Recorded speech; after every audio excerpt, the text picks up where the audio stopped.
Hey, everybody. So here we are up at Treasure Mountain Mine here in Little Falls, New York, upstate New York, where we're mining Herkimer diamonds in the Little Falls Dolostone. I figured today I'd show you guys how we do it up here when we use some of our power tools and we dig a little bit differently than what you've seen with the spring steel when I do my hand projects in Middleville. So without further ado, I guess we'll start to. So here's where I'll be working today. This is the east end that we recently had a big excavation done. This is fairly unexplored. The end of the mine before we acquired it basically stopped right here where this is cleaned off. And this is some hard rock that they went around that we've cleaned off a bit. And so what I'm going to do is, this is our hard rock drill.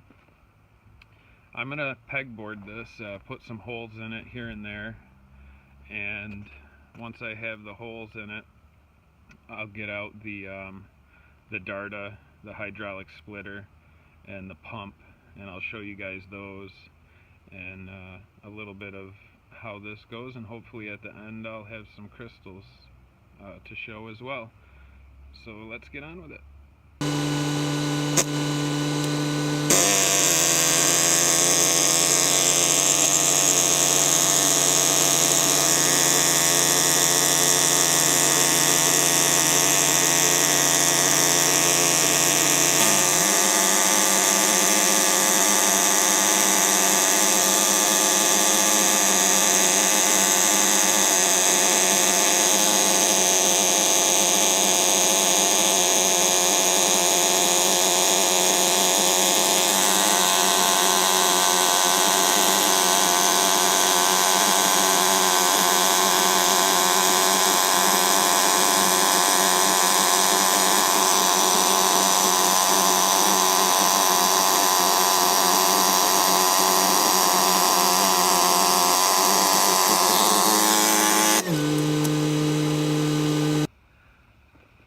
Okay, so done drilling. I'll go up here so you can see a little bit better, but we got a pretty nice pegboard. That's what I like to call it because it looks like a pegboard. I'm not sure how many there are, probably in between 20 something to 30 maybe. So,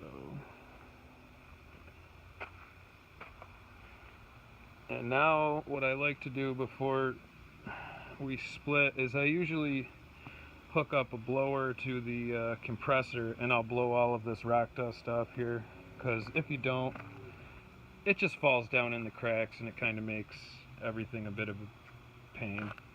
So we'll clean this up, get the Darda hooked up, and we'll show you how that works.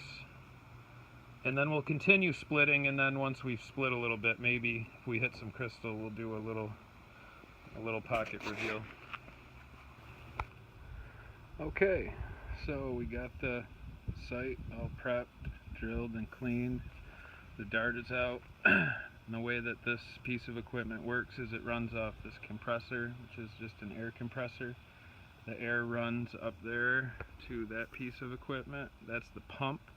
It converts the air to hydraulic and runs to the Darda. This is the splitter.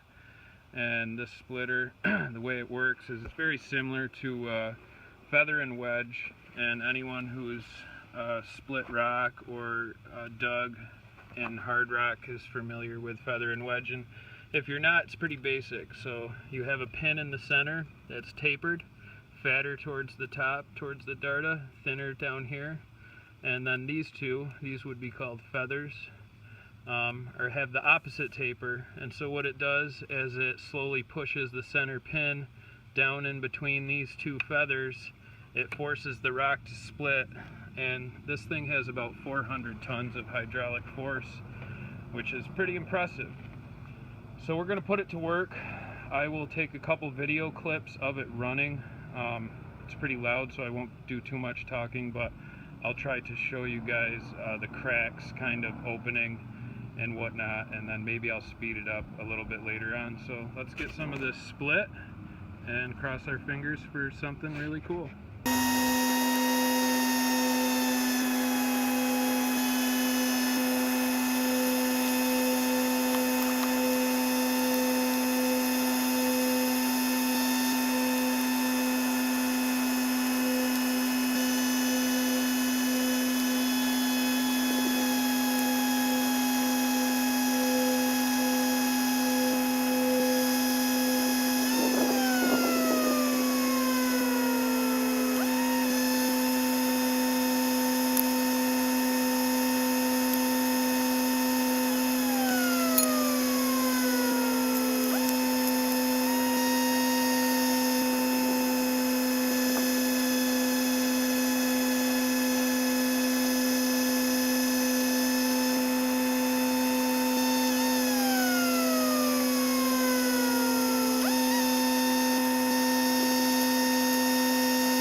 Okay guys, so here we are on day 2 of working on this little Darda project. Day 1 was a bit of a bust, but I did another split today and things weren't looking too good, but then I got into that little pocket right there, and it appears to be like a drusy pocket that looks pretty good, which is kind of rare for up here. So let me see if I can get into it a little bit and do a reveal.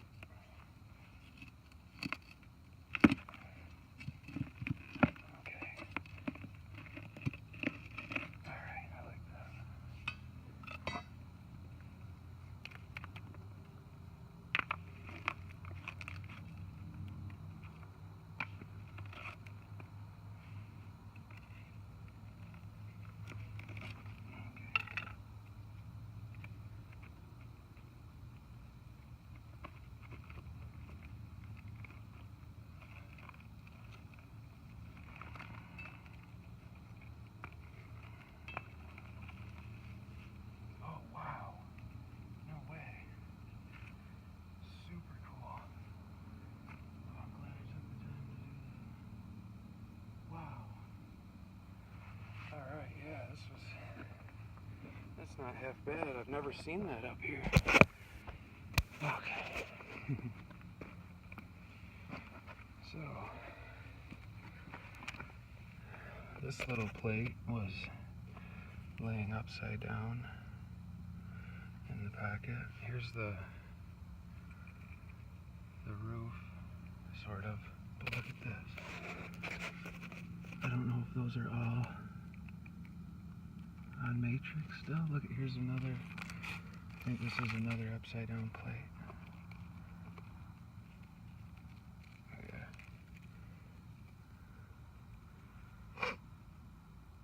Cool. I like the colors.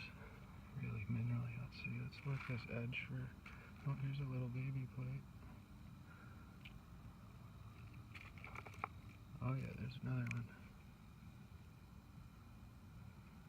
This is really rare. This is different. We haven't hit drusy and really any of the other. Oh, that one's really cool.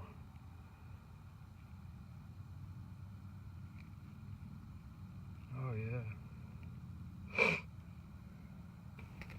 Killer drusy matrix. I mean, like, if I can get the whole pocket out, that'll just be one big plate. Oh man. Oh, I didn't see this crystal either before, right back in here. Oh, it's loose. There's a couple little things right here. There's a gem. Sort of. Oh, there it goes. I was gonna say it's sort of pinched. I don't want to force it unless it's gonna come out, but it's looser than I thought. There it is. That one sat on matrix too. Like, I think this whole pocket was probably matrixed. Some of them broke loose, maybe from the Darda, maybe from time. One last look.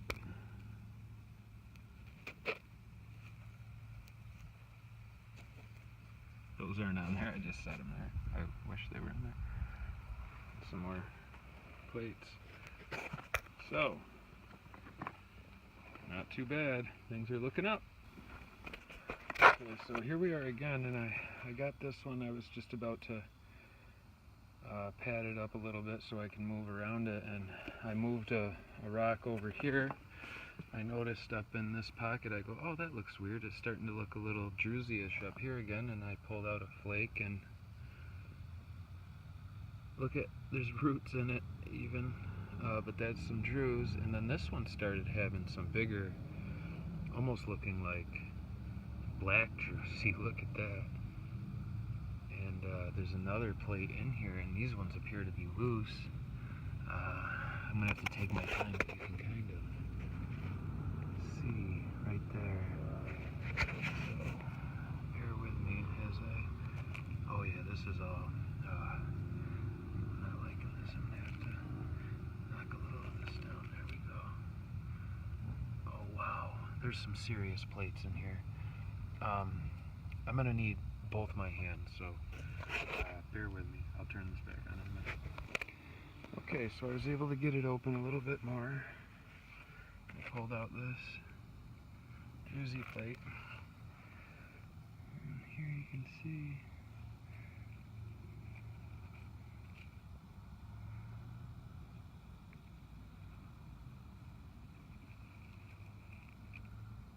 Oh man. Oh yeah.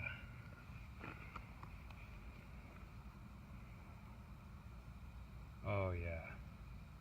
Look at all the perchers. Oh, once this is cleaned up, I'm not seeing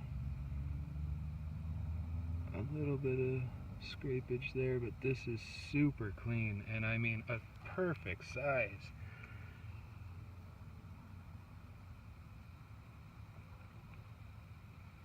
Woohoo!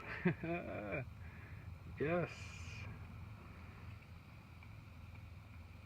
Treasure Mountain, baby. Let's see.